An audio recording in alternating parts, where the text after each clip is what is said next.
Robert Eggers The Northman was the greatest work of cinema in 2022. There are already videos praising the cinematography, the score, the actors' performances, and the accuracy of the costumes and sets. But this video won't look at any of those things. I'm just going to look at the pagan themes in the film. And as someone who has my first degree in filmmaking and my second degree, my master's, was in Germanic paganism, I'm more qualified than most to take this task on. What I want to do is unravel the pagan threads woven into the plot of the film to help you to understand the Viking Age religion, which is integral to the worldview of the characters depicted in this film.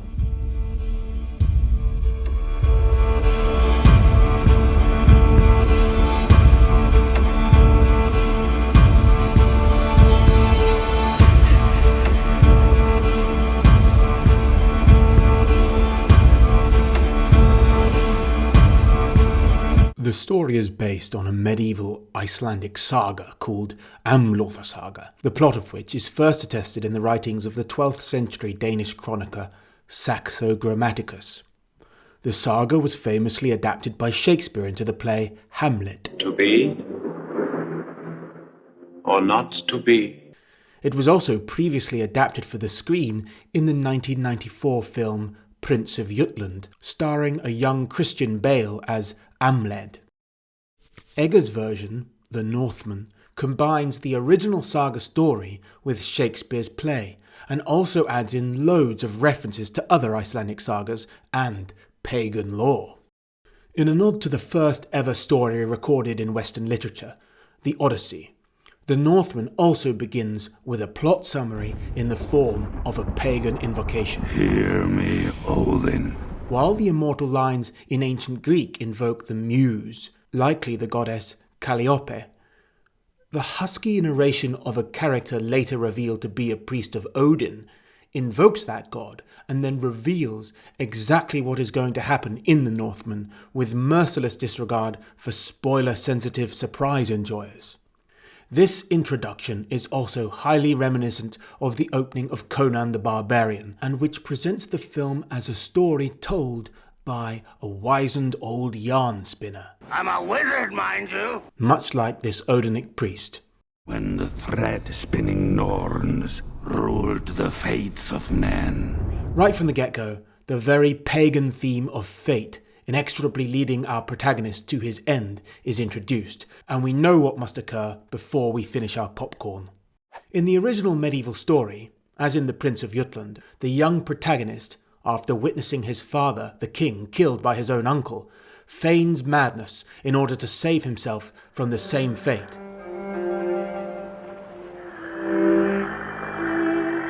He's gone mad. Madness in great ones must not unwatched go. But is later sent by his suspicious uncle from Denmark to England.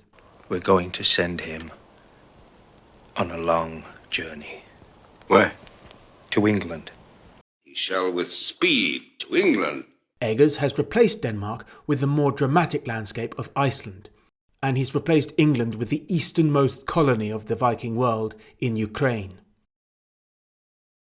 But Eggers' Amleth, played by Alexander Skarsgård, does not feign madness. Rather, he descends into a very real divine madness after being initiated as a wolf of the god Odin.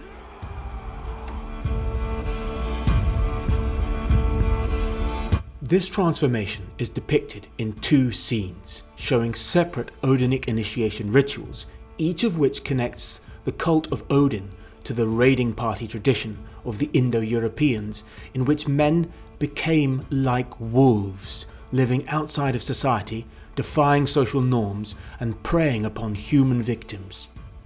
The first scene is early in the film, during Amleth's childhood, when his father, King Arvandil Warraven, initiates his son into manhood with the help of the court jester Heimir, in a temple of Odin known as an Odinshof. The temple structure is very different to the great royal longhouse where the feast takes place at the start of the film, and which is at the centre of the settlement on the island of Hrafnsey. The second building we enter in the film, the temple, does not appear to be in the town at all. It is a tiered wooden structure resembling the Norwegian stave churches that survive to this day and are believed to have been influenced by pre-Christian architectural traditions. Aurvandil tells his son Amleth as they approach the temple that he was initiated into the cult of Odin in the same rite as was his father before him. It is therefore a hereditary cult, just as in the sagas. As they enter the temple, we hear chanting in Old Norse. Such chants were called Galdr and were regarded as a type of magic created by the god Odin, who was called Ein Skorpudr Galdra, the sole creator of Galdra. Two female temple attendants take Aurvandil's weapons as he enters. Bede's 8th century account of an Anglo-Saxon pagan temple of Odin, whom the English called Woden, reveals that the priest was not allowed to bear weapons. This may have been an ancient prohibition, since Roman sources describe how, among Germanic people, iron objects had to be locked away during the procession of the idol of the goddess Nerthus. Among the Norse themselves in the Viking Age, it is unclear if weapons were allowed in an Odin's Hof, but in Vatnsdæla saga we learn that none may bring weapons into the temple of another god, Freyr, and we shall come back to this later. Aurvandil then takes a gold arm ring from a stool, glances meaningfully up at an idol off-screen, and then dips the ring in a bowl of blood. Many sagas describe great gold or silver arm rings in the temples of Thor, and oaths were sworn on such rings. Earlier, in the scene in which Aurvandil entered his longhouse hall, his men greeted him while holding their arm rings aloft, a gesture we see depicted on some artifacts, such as this Germanic brachet found in Poland.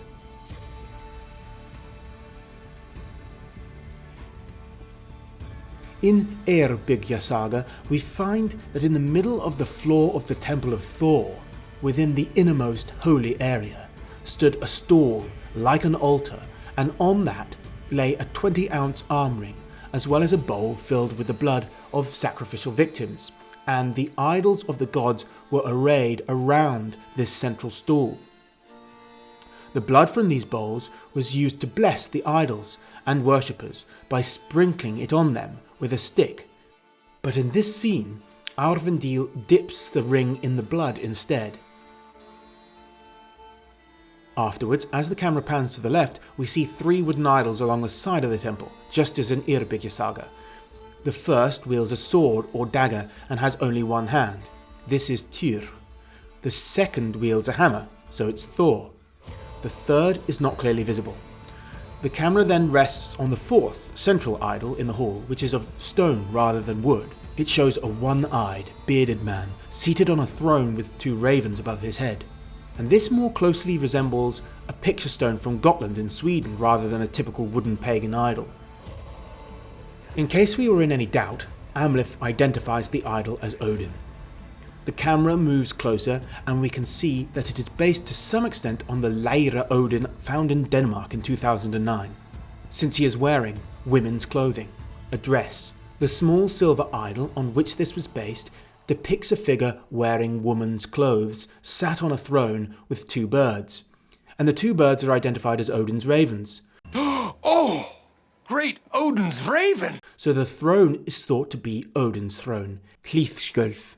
But nothing about the idol indicates this figure is male, and we know from mythic sources that Odin's wife Frigg also sits in this throne from which she can see the fates of all men.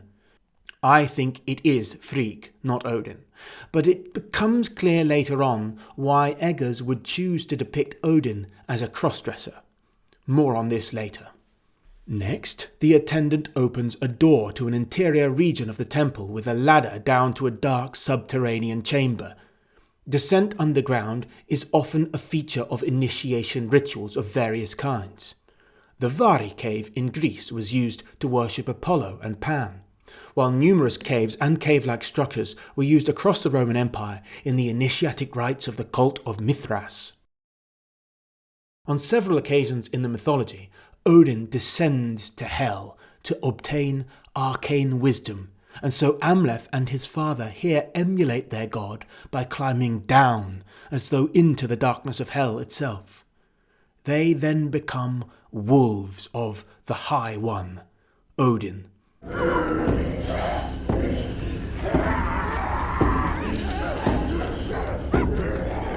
And they meet a masked Hymir.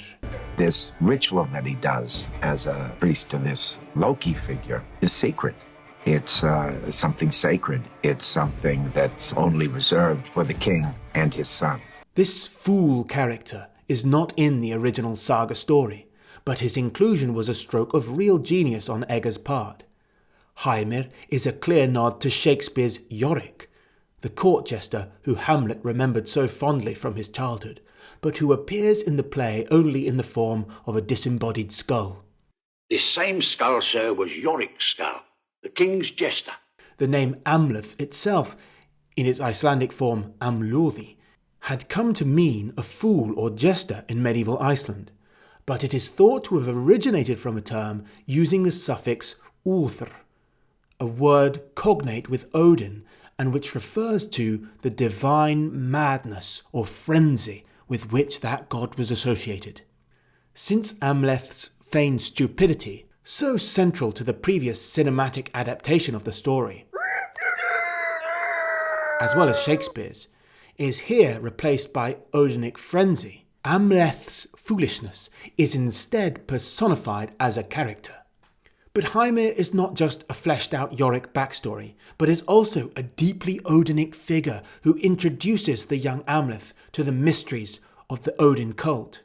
As in many initiatic rituals, the self must first be destroyed before the rebirth. Hymir says they are merely dogs that wish to become men.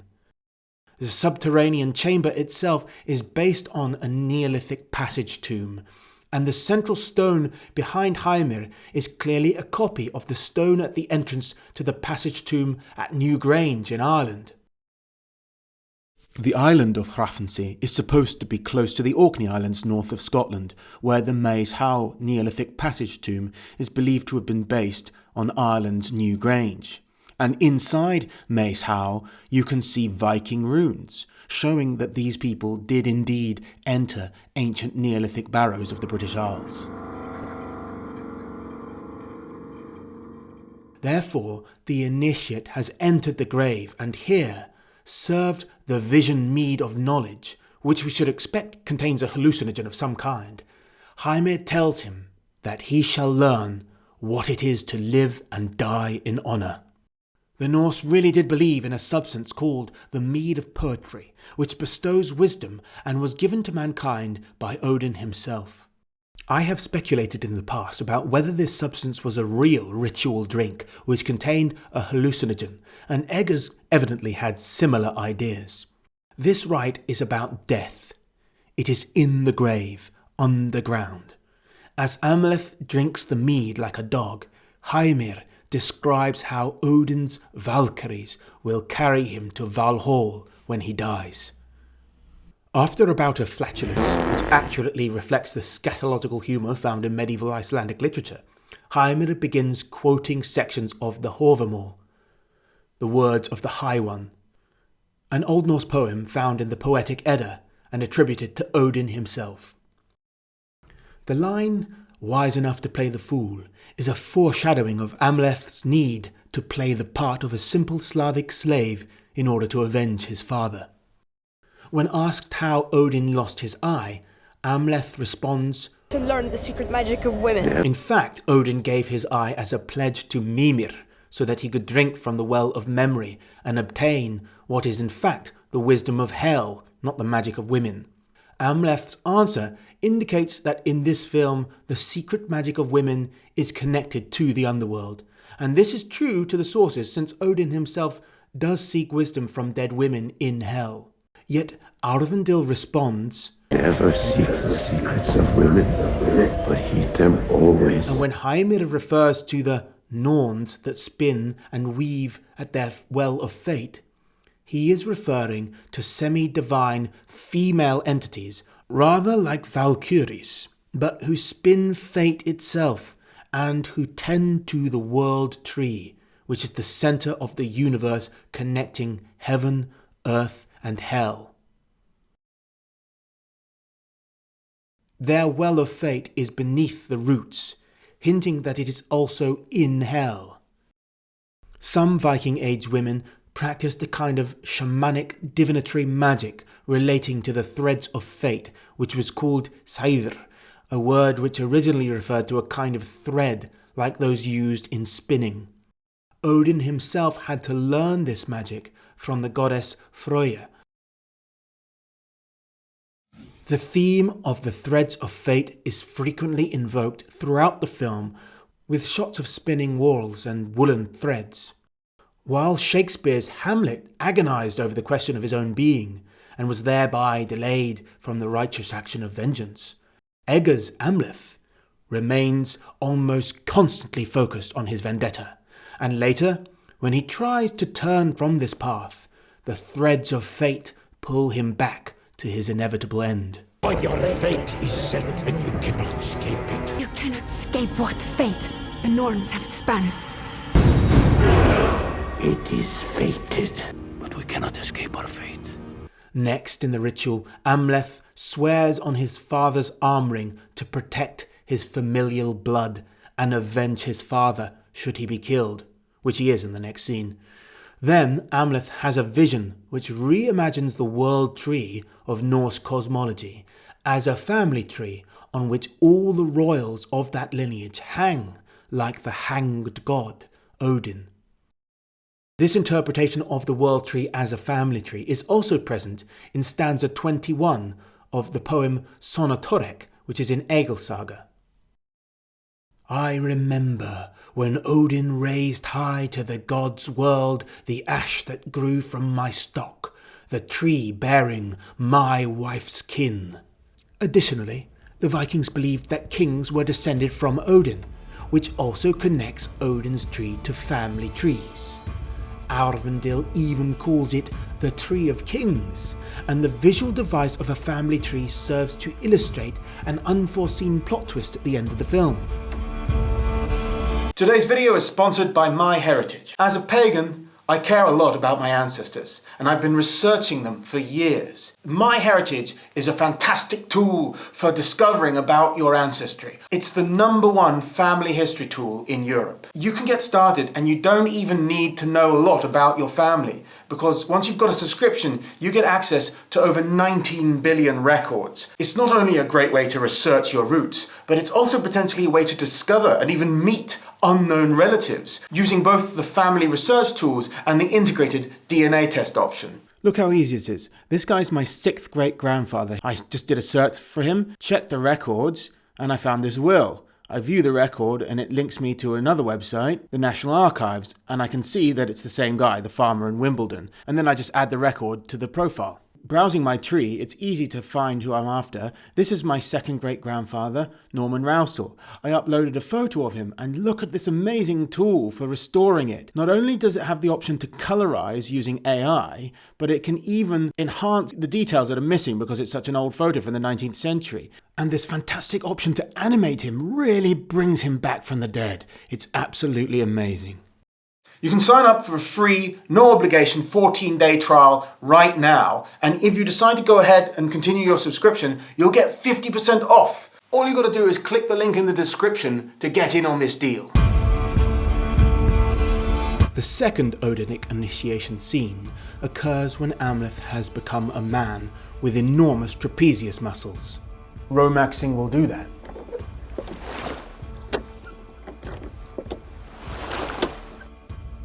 He's employed as a slaver in the kingdom of the Rus in Ukraine, known to Vikings as Darthariki. He and a group of men, all wearing the skins of wolves, are led by a horned priest in a shamanistic ritual which culminates in the men howling and snarling like wolves possessed by Odr, that's Odinic frenzy. As I mentioned before, the name Odin itself relates to divine frenzy.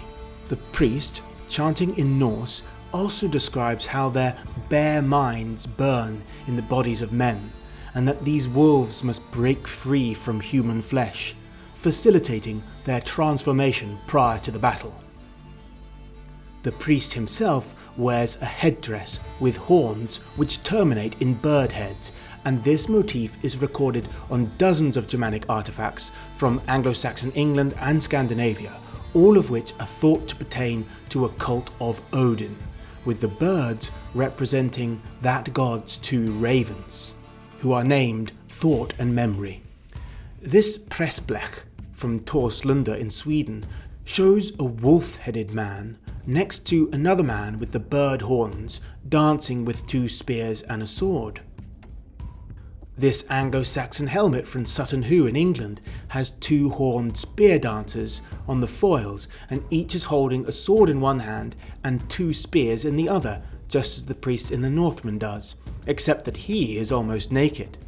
Just like the horned spear dancer on this 6th century Anglo-Saxon belt buckle from Kent. And on this recent find from Denmark, we can clearly see that the bird horns are strapped to the front of the head on a headdress, just like the one the priest in the film wears. I made a video on this subject with many more examples if you want to learn more about this.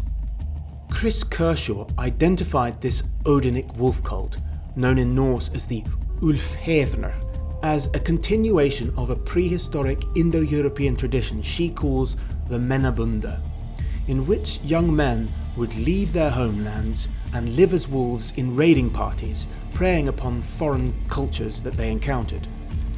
Which is exactly what these wolves do in the next scene, when they raid a Slavic town for slaves. The town's defenders launch a spear at Amleth, who catches it in mid-air and returns it in one impressively fluid movement.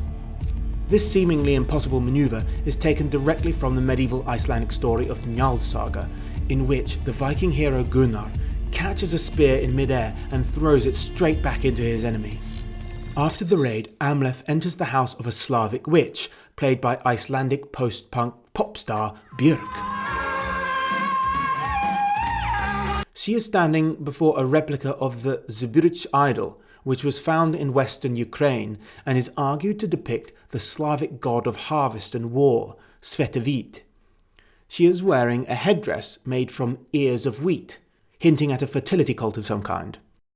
She turns and reveals that the Vikings have blinded her, but says she can see anyway, referring to her prophetic power. Cowrie shells dangle from her headband. Such artifacts have been discovered in a Slavic context in Novgorod in Russia. She is weaving with a spindle, distaff and whorl, tools used by women across Europe, but which had a specifically magical association in the culture of the Vikings, who connected it with Scyther magic. The kingdom of the Rus at this time was populated by both Germanic Norsemen and also indigenous Slavs, so this Slavic witch may have been influenced by Norse witches who were known as Völver or Scythekona. As I explained, this kind of magic was associated with fate and the Norns who weaved it, and in this scene the witch sets Amleth back on his fated path of revenge. The three Norns who weave fate in Norse myth are very similar to three female beings in Slavic folklore who were known as Rodzanice and who were also associated with fate. This is the last tear you will shed in weakness. It will be given back when most you need it. She also hands him the teardrop piece of amber, which was taken from him earlier by Heimir and which represents his last tear. Amber was one of the main exports from Scandinavia from the Bronze Age right into medieval times, and in many mythologies, including Egyptian and Greek, imported Nordic amber was said to be the tears of the sun god. The Norse believed that their goddess Freya cried tears of red gold, and I think this refers to amber. Freya was the goddess of Scyther, so it fits very well with this scene.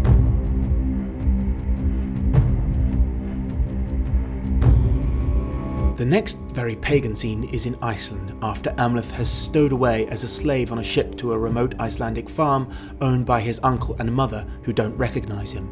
Here there is an enigmatic sequence in which Amleth is led by a supernatural guide in the shape of an Arctic fox.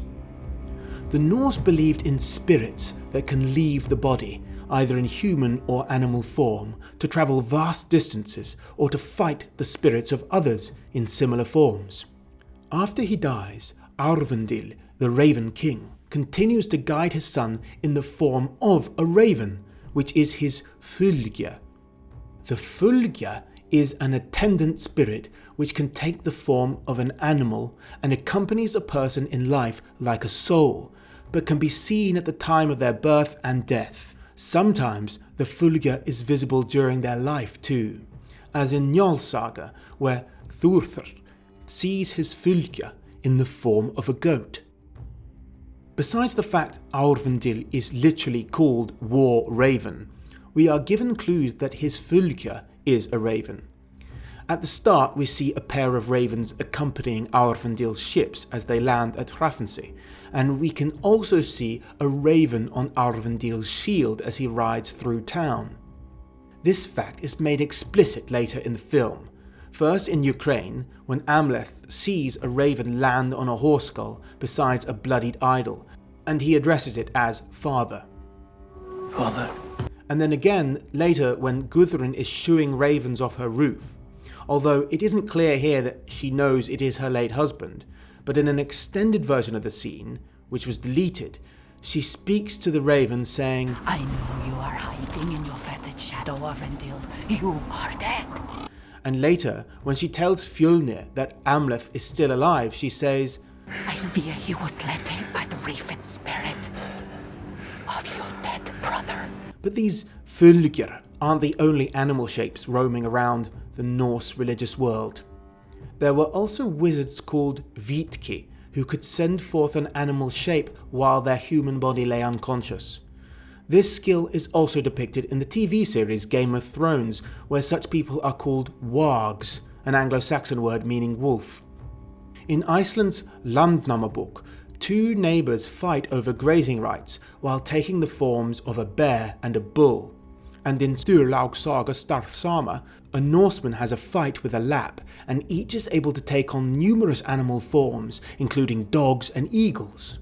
So while the lone raven in the Northman is a fylgja, the Arctic fox is more likely to be a magical shape sent forth by the Vitki, who Amleth meets inside the cave it leads him to. Earlier, the Slavic witch called this Vitki the Ancient One. The god Odin was also known as Forni, which means the Ancient One, and this wizard is a priest of the god Odin, which means to an extent he also is Odin, just as the horned spear dancer was in the other scene. The priest, like Shakespeare's gravedigger in Hamlet, shows Amleth the disembodied head of the court jester he loved so well as a boy. Alas, poor Yorick. I knew him, Horatio. Is shortened to Poor Eimir. But this is not merely a skull like Yorick's. Rather, the priest has preserved the head with magic, just as in the Eddas, Odin was said to have preserved the severed head of the mythical figure Mimir, so that it could recite to him the esoteric wisdom of hell. Now we leave Elizabethan courts, descending into the misty realm of Telluric pagan esotericism. The grizzled priest wears a sleeveless dress with two so-called tortoise brooches, I call them boob brooches, typical women's attire for the Viking age. He is also holding a metal staff of the sort usually found in women's graves and regarded as witches' wands. We know from clear examples in texts like Njal saga and Gautrek saga that it was utterly unacceptable for a man to wear a woman's garment. Even offering a man a slightly feminine garment would be justification for him to kill you. The idea that Odin or his priests cross-dressed is the theory of Neil Price, professor of the Department of Archaeology and Ancient History at Uppsala University in Sweden, and he was an advisor for this film. But the theory is strongly opposed by other experts such as Jens Petter Schut, There is no source which proves these priests cross-dressed, or that Odin himself wore the garments of women for magic. Rather, the theory depends on Price's interpretation of the poem Lokasenna, in which the wicked god Loki, who is himself severely guilty of transgressing gender roles, accuses Odin of practicing magic on the island of Samse in the same way that women usually do, and that he was in the form of a male sorcerer, Vitki. Loki thinks this is Draugr, meaning perverted or gay, but there is no mention of cross-dressing. He is referring to the Scyther, which was associated with weaving and spinning, a female gendered activity, and also with the Norns who control fate. Odin does cross-dress, however, in another myth unrelated to Loki's accusation, and in that one he disguises himself as a medicine woman called Wetja, so he could get close to and thereby rape and impregnate Rindr, a woman who was to bear him a son, Vali, who is fated to avenge Odin's other son, Baldur. So while Scyther magic was associated with the shame called Neath, which was also incurred by those who cross-dressed, this does not necessarily mean that one had to cross-dress to practice Scyther. What they had in common was that doing either meant people would call you gay, which was the worst thing you could call a Viking. But not all kinds of magic were seen as effeminate. Only Scyther, which was a sort of shamanic divinatory discipline, used for telling the future and also for spiritual projection.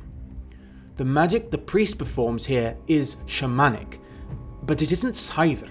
It's more like Odinic necromancy, just like Odin uses in Baldur's Draugr, the dream of Baldur, when he wakes a dead witch in hell. Or like the character Svipdag in Groagaldr, when he wakes his dead mother to learn magic spells.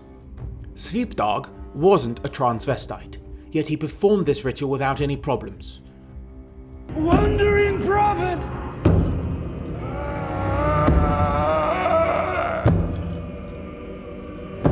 Wake now! The priest also uses a drum to help him make contact with the dead Heimir. This is not an attested practice among Germanic pagans, but such drums were used by the Noaidi, shamans of the Scandinavian Sami people. It is certain that the Norse and the Sami, or Lapps as the Norse called them, had close interactions, and that the Norse considered them wise in magic and even consulted their shamans. The aforementioned Norse belief in animal spirits was shared with the Lapps too, but whether the shamanic drum was ever used by Vikings in this way, we cannot say. The other problem with the priest's attire in this scene is that he wears a headdress with some tree bark bearing a magical Icelandic symbol known as Ægishelmur. This is a Christian symbol dated no earlier than the 17th century, yet the film is set in the late 9th century. It has nothing to do with Odin or Vikings, and it really shouldn't be there. After the drumming, we hear Heimir speak from beyond the grave, telling Amleth how a legendary sword, Draugr the Nightblade, was forged by dwarves from the bones of primordial beings called Jötnar. These are the principal adversaries of the gods. Then the priest tells Amleth he must visit the Mound dweller, which means he has to enter a barrow at night to retrieve the sword with which he shall avenge his father. As the wizard says this, he holds up a grass snake. There are no snakes in Iceland, but snakes across Germanic Europe were associated with the underworld, where they were believed to punish the wicked. The barrow was seen as a doorway to the underworld, such that they could be referred to in Old Norse with the kenning Dáuthradura, doors of the dead. So he holds the snake while describing Amleth's descent down into the barrow, because this mirrors a ritual descent into the underworld, which was full of snakes. In the scene, Heimir, like Mimir, served as a prophet in death, but in fact, Heimir had also been a prophet even in life too, for at the start of the film, he made lewd insinuations about Amleth's mother, the queen, and her intentions towards her brother-in-law. Lady. Look how the queen's cup grows wet for more men than her king. A grave warning disguised as bawdy humour.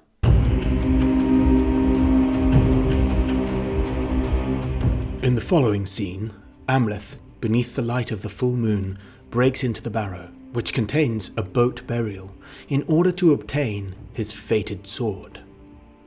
The burial can be dated to the 6th to 8th century pre-Viking age, called the Vendel era, based on the dead man's shield mount.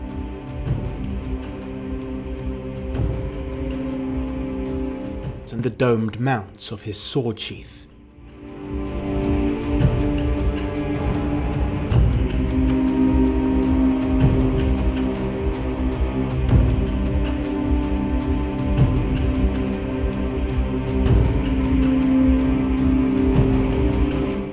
He is also wearing a boar-crested helmet of the sort depicted on this pressbleck plate from Torslanda, Sweden, and which were also used by Anglo-Saxons of the time, and are even mentioned in the English poem Beowulf. One was even found in Derbyshire, called the Benty Grange helmet, which dates to the 7th century. This is a replica. These boar shapes were believed to protect the warrior who wore them. The problem with this is that Iceland was not colonised until the late 9th century, a few decades before this film is set, so none of this older stuff could be there. There are, however, many saga stories of men retrieving items, including ancient swords, from barrows, such as the poem Hervarakritha, in which a woman climbs into her father's barrow to retrieve an ancient family sword called Turfing from his ghost. The corpse Amleth encounters is sat upright on a throne, which in Norse sources is a sure sign that he will come back to life as a zombie, which the Vikings called a Draugr. Confusingly, the sword he retrieves from the Draugr is also called Draugr. Sure enough, an intense fight scene between Amleth and the Vendel-era Draugr ensues, ending with Amleth shoving its decapitated head between its buttocks. Not merely gratuitous Hollywood filth, for this too is attested in Grettir's saga. In fact, the entire scene closely echoes Grettir's descent down a rope into the darkness of a barrow, where he encounters a seated Draugr, which attacks him from behind. Grettir shoving the Draugr's decapitated head between its own thighs may have been a way to prevent it from coming back to life, or perhaps a way to humiliate the deceased. In a sense, Amleth himself is also a Draugr at this stage. He is assumed to be dead, but he comes back and terrorizes the living, and he even says, "For now I will haunt this farm like a hungry corpse returned from the grave." In the sagas, the Walking Dead was said to ride the roof, which means being a noisy nuisance on the roof of the house. And throughout the film, we see Amleth, with his Draugr sword, scurrying about on the rooftops like a Draugr. After the battle, it cuts back to Amleth, standing before the seated corpse as though nothing had happened. Was it all a dream? This may seem an insufferable cliché, but here too there is a similar historical precedent to justify it. Barrows were associated with strange dream visions in many cultures. In the Icelandic Flateyjarbók, a Viking named Thorstein sleeps on a barrow and dreams of the ghost buried within it, who reveals to him that there is magic gold inside. When he awakes, he discovers indeed there is gold inside. So even if Amleth only dreamed that he fought the Draugr, that doesn't mean it didn't really happen. Exactly the sort of supernatural ambiguity we expect in a Robert Eggers film. Amleth and Olga finally get it on after a scene which is a clear reference to one of Eggers' influences for this film, Tarkovsky's Andrei Rublev, specifically the scene in which the priest encounters Slavic peasant women conducting a pagan fertility rite in the forest. Similarly, the sex-mad slaves in The Northman start coupling off in a kind of fertility rite in the woods, even though there were no woods in Iceland, and aren't most of these slaves Christians from the British Isles? Anyway, the dance is led by a male and a female singer who recount one of several erotic encounters from the bawdy medieval Icelandic saga of Bosa and Harald. In this story, Bosa visits a farmer's daughter and tells her he wants to water his horse at her trough. Sexual innuendo of the stiff-necked, lively steed between his legs being guided to her trough ensues. Although there are some references to pagan figures like Odin in this saga, it is quite late and not really a source for paganism, and there is no reason to connect this story to a fertility rite. Although we know from other sources that horses did have sexual connotations in certain other rituals, as I explained in detail in my video on horse sacrifices. Regardless of how historically accurate this scene may or may not be, it is my opinion that sexy fertility rituals like this probably did occur all around Europe during the spring festivals, and I made a video on this subject called May Day and the Easter Goddess of Dawn.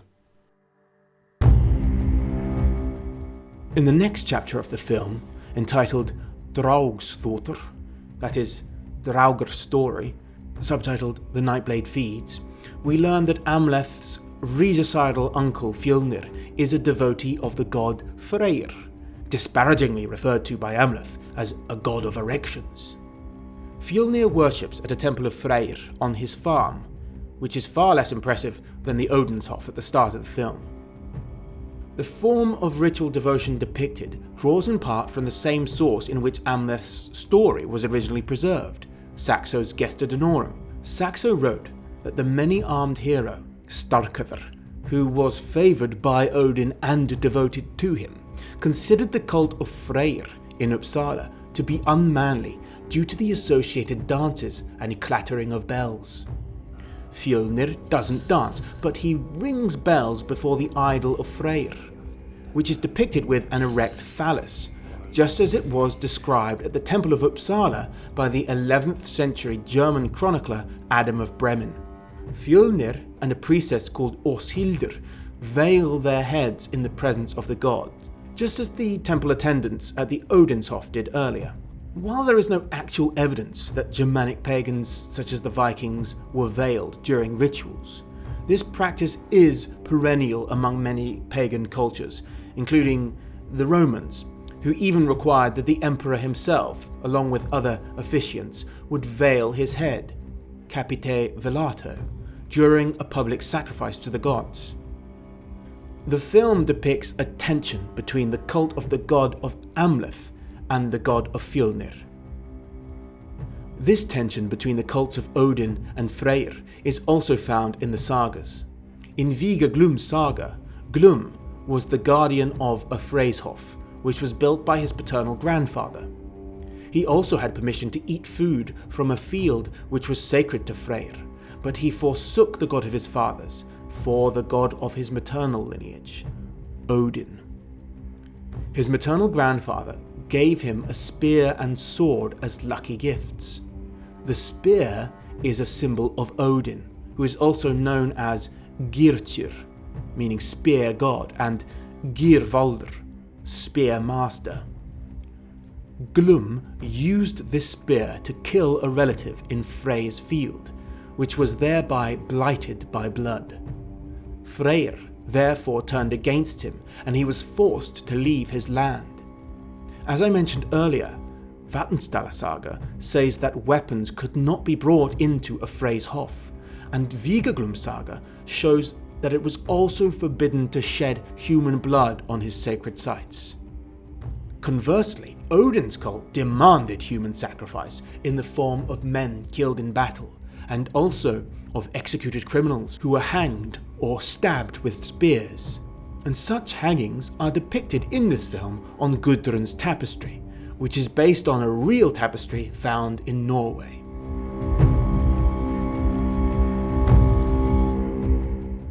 Very different to Freyr's cult, which had the severe taboo against human bloodshed, preferring pigs and horses as victims instead.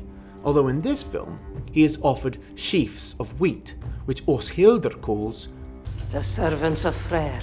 There is a popular misconception that Freyr is a god of harvests.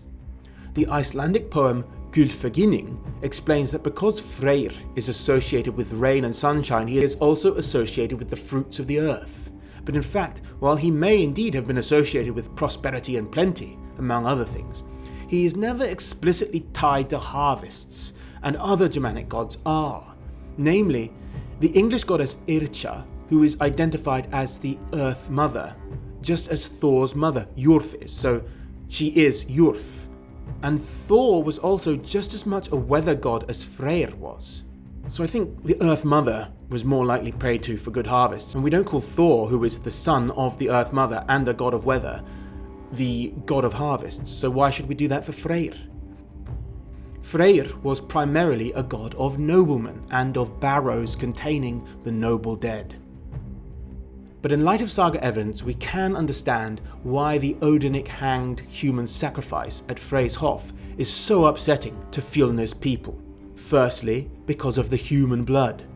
We even hear the priestess Åshildr say, "blighted by his blood," when the male victim is hanged upside down and disemboweled with his blood dripping on a fettered slave girl, who, it seems, was to be sacrificed to Freyr. This hanging is a clear reference to Odin as a god of the hanged, as was the previous sacrifice of Hjalti and Hersvin, where the mutilated bodies of the victims were hung up by Amleth in imitation of Odin's eight-legged horse, Sleipnir. But this is confusing. Didn't I just say Freyr didn't accept human sacrifices? Well, unlike the Icelandic sagas, the Danish chronicler Saxo, the main source for this film, says Freyr was not a god but a human, and that he did sacrifice humans at Uppsala in Sweden. So maybe Eggers was going on this source. But in that case, why would the priestess be upset about the blood of the other sacrifice? Also, I assume the fettered girl was being offered to Freyr, because she is in Freyr's temple in front of an idol of Freyr. And after the sacrifice is interrupted, Gudrun says, Freyr, it seems, is chosen for himself, who is deemed fit for sacrifice. But, as Åshildr is preparing the sacrifice, she invokes a black she-spirit and asks her to bear this offering to her mistress with a corpse hound. And this hound can only refer to the blood-stained Garmr, the dog who guards hell, and therefore this mistress must be the goddess of hell, who is also called Hel. In a deleted scene, Åshildr describes the goddess Hel. Hell hath but opened her solemn gates.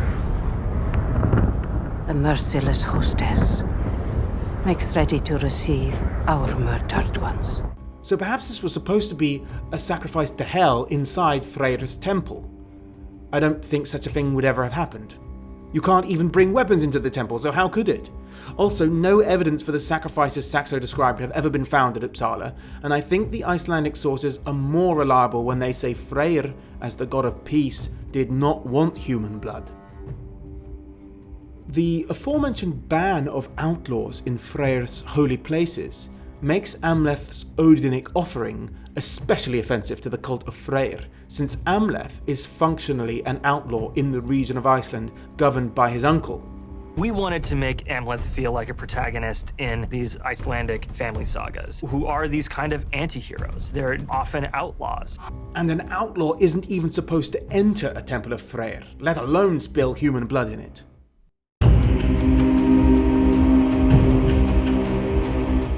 The Norse figure of the Valkyrie is prominent in this film. The Valkyria were like the Norns, a kind of semi-divine female entity associated with death, and some experts think they were the same thing, and both were called Disir. In Njal Saga, they are even associated with weaving, just like the Norns. Valkyrie means chooser of the slain. They were associated with the gods Odin and Freya, and collected the souls, if you can use that word, of the dead. In some sources, they are described as maidens and can be attractive women, yet in others they are terrifying and ugly. They were also associated with ravens, which is natural, as ravens were the first things to arrive on the battlefield to take their pick from the dead corpses. An Old English poetic version of Exodus even calls a raven one Waltiese, meaning dark chooser of the slain, a Valkyrie. And numerous Norse sources mention Valkyria in conjunction with ravens, or specifically Odin's ravens. So when the ravens free the captured Amleth, these are Odin's Valkyries coming to get him, which is why Amleth says, "Oh then, let the Valkyrie, you warrior maiden, fly me to your shining gates." And then we see Odin himself standing behind Amleth with his 2 ravens on his shoulders. Later, we witness a dream sequence featuring a Wagnerian-style Valkyrie carrying the unconscious Amleth on horseback. Several sources, including Heimskringla and Njalsaga, describe Valkyries as riding horses, and other sources specify that Valkyries can fly, but in this scene, the horse can fly. The mounted Valkyrie is adorned with golden armour, an ahistorical Spangenhelm-style helmet embellished with what appears to be a swan, and she also wears a cloak lined with white feathers, presumably from a swan. These both refer to the association of Valkyria with the swan maidens of Germanic folklore. It looks like she is wearing braces too, but those are actually meant to be filed marks on her teeth, and this is a peculiar practice which is attested in the archaeological record, but which we cannot explain. These are the teeth of a Viking found in Dorset in England.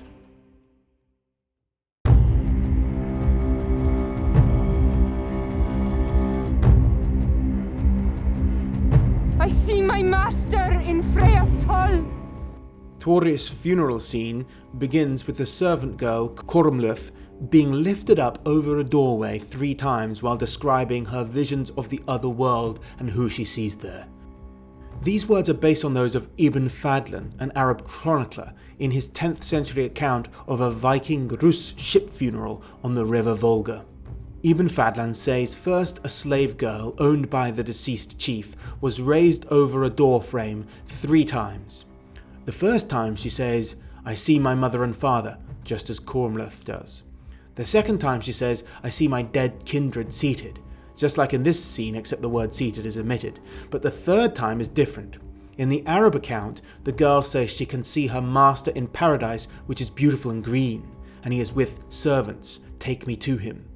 The Arab uses the Islamic word for heaven to translate this verdant Viking afterlife, which seems to refer to the Norse belief that heaven is a kind of meadow, such as the place called Folkvang, meaning people field, or Ordoinsakr, meaning the land of the immortals, which was found in Glasisvelir, meaning the shining fields. But in the film, Kormluth just says, "I see my master in Freyr's hall," which is in keeping with the fact the family she serves are devoted to the god Freyr. Then she starts singing lamentations as she approaches the funeral boat, with the idol of Freyr standing beside it. In the Arab's account, the girl stands on the hands of her kinsmen who lift her into the boat with a fat priestess, who the Arab calls the Angel of Death. Angel is the Latin translation of the Hebrew word malach, which refers to the same entity as Arabic melek, and in this case, Melek al-Maut is what Muslims call Azrael, the Angel of Death, but a better translation would probably be Valkyrie, since these are the Norse pagan equivalents of angels and they pertain to death. Therefore, the priestess, in this film it's Åshildr, the devotee of Freyr, is functionally a Valkyrie at the sacrifice ritual, as she chooses the slain. But that would have made her a priestess of Odin, not Freyr in reality. And anyway, a priestess of Freyr would not sacrifice a human. In the Arabic account, the girl removes her jewellery at this stage. But in the film, the priestess lays Thorir's sword on his body, which is sometimes the case in archaeological evidence, but at other times the swords are laid beside the body. The main thing is that the dead needed weapons in the afterlife, and so they were buried with them. We can see that his nostrils have been blocked up, just as in Egil's saga. Egil closes up the eyes, nostrils, and mouth of his dead father Skallagrim, perhaps to prevent the spirit escaping before the funeral was completed. Orshildur then gives Cormluth a horn of some intoxicating drink, just as the Angel of Death gives the girl in the Arabic account. And once the girl is fully intoxicated, she was then taken into a tent and raped by 6 of the deceased's men, but this part is mercifully not included in the film. However, we do hear the sound of shields being beaten as she drinks, and according to the Arab, this was done specifically to drown out her cries during the ritual rape. Additionally, the Arab says that prior to all this, the girl also had already been into the tents of her master's men and had sex with several of them.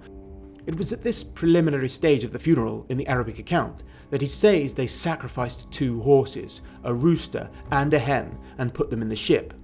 But in the film, the horses are sacrificed by Thore's little brother at the same time. Orshildur is seen stabbing Cormluth to death in the boat while 2 men hold her from behind. But the Arab account specifically says that these 2 men strangled the girl with a cord while the Angel of Death stabbed her.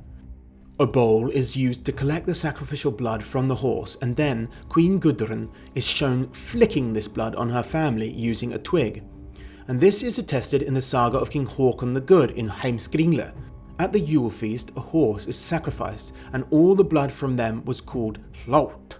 And this was collected in a bowl called hlautbolli, and the sacrificial twigs used to sprinkle blood on the idols and the men present were called hlautteiner.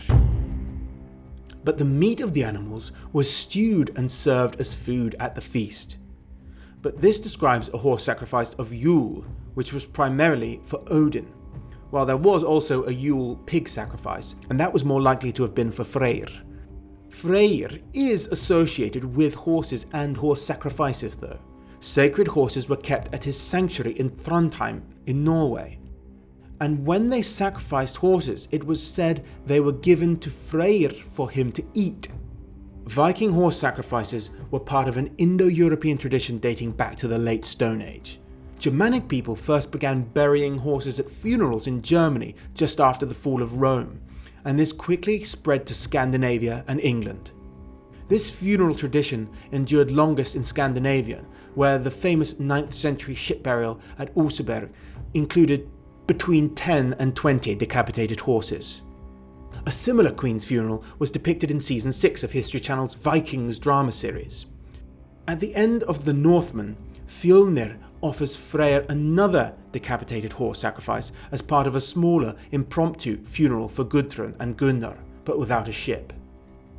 Ships were used by Germanic people in funeral rituals for over 500 years. Sometimes the dead and the sacrificial animals were placed in the ship, which was then buried in a barrow, like in the barrow Amleth entered earlier to get the sword. But other times, as in the funeral witnessed by Ibn Fadlan, they set the ships on fire, along with the animals and the dead people. Apparently, a Viking explained to the Arab the reason for this, saying, "You Arabs are fools. You take the people who are most dear to you and whom you honor the most, and you put them in the ground where insects and worms devour them. We burn him in a moment so that he enters paradise at once." So if this is to be believed, then the burning was a way to speed up the journey of the dead to the next world. But whether burned or buried, the ship was needed as a means to help the dead in their journey in the underworld, because they conceived of hell as a place filled with many rivers, which the poor would have to wade through, but the upper classes could navigate more comfortably with boats.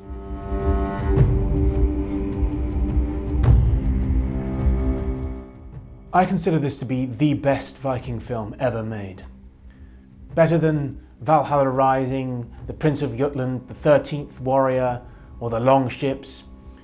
And Robert Eggers is clearly one of the most talented filmmakers of his generation, so I don't have to put on a dress to prophesy that this will be remembered as a classic of cinema history.